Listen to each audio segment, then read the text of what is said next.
એ સક્કલીઓના મારા પ્રવીણભાઈ આસ્તંદરીએ પમદી વિડીયો મૂક્યો હતો. ફુડાવડવાળા આપણો મિત્ર છે અને પોક પાડવાનું આપણે એણે જ શીખવાડ્યું છે, ઘઉંનો લીલો પોક પાડવાનું.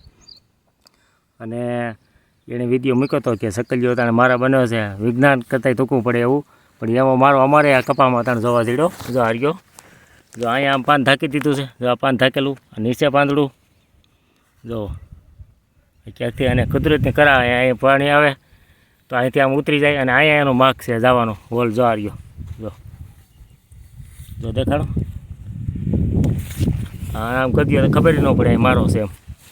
એટલે આ એન્જિનોની તોકા પડે ને એ રીતથી છે. જો આ રીતથી જુઓ, રામપુતરીને આંગણે થયો છે કપામાં કારુભાઈ થોમરની. અહીંયા મારા નંબર છે 91 61 45.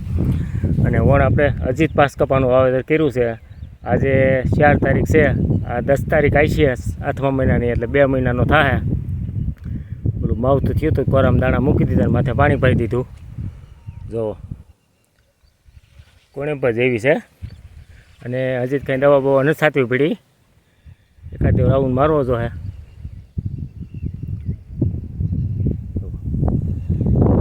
અને આમ આપણે હાલ્યા જઈએ તો આ દેખાય નહીં, કારણ કે નકર ઉંદરડા ને એવું બધું છે ને ઈંડા ખાઈ જાય. અને આ કેવી એની કોથળી તો જુઓ, આ મારાની.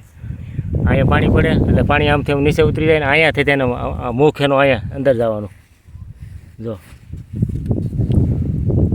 એટલે આવા તો આમાં ઘણાય મારા છે, આ એક નથી પણ આમાં ઘણાય છે. પણ આમ નિરખીને આપણે હાલ્યા જઈને તો ખબર પડે. એટલે ખેડૂત ભાઈ હું કહું છું તો કે જાતનું બિયારણ વાવ્યું હજી 5. આપણે દિવાળીએ વાવેતર કરવું હોય તો વાવેતર થઈ શકે. અને ઓલું મોડો ફાલ લાગે ને પછી વાહ હીરું આવી જાય છે. એટલે આ એકાદો 2 ફાલ લઈને કામ પૂરું થઈ જાય, ઉપડી જાય, પાણી ચડાઈ જાય એટલે વાહ વાવેતર થઈ જાય.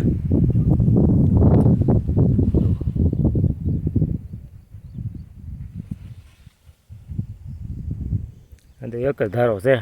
અને વણ બહુ સારું હતું, ગરમી બહુ પડી એટલે મોલાઈત બહુ સારી છે. અને ઉંદાડા વણ ક્યાંય હતા નહીં, નકર અમારે તો ફરતી ખાર છે, ઉંદાડા બહુ હોય વીણી ગયા દાણા. પણ વણ કુદરતી કંઈ થયું નથી.